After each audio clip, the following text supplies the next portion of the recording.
The disciples of Jesus had a difficult time understanding what he was trying to teach them.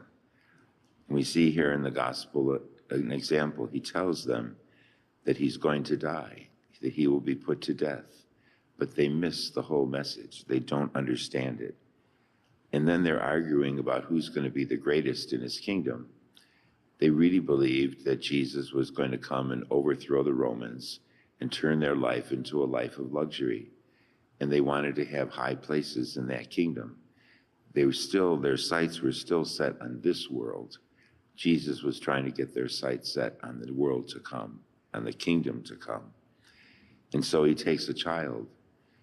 A child had no rights in these days. The child wasn't even regarded as a person, had no rights whatsoever. And so Jesus takes a child and holds it in his arms and says, you have to become like this little child. This was really throwing things upside down. What did that mean? The child was helpless without the care of a parent. He wanted the disciples to realize that they were helpless without God, that they needed God to guide them each day. They had to be humble.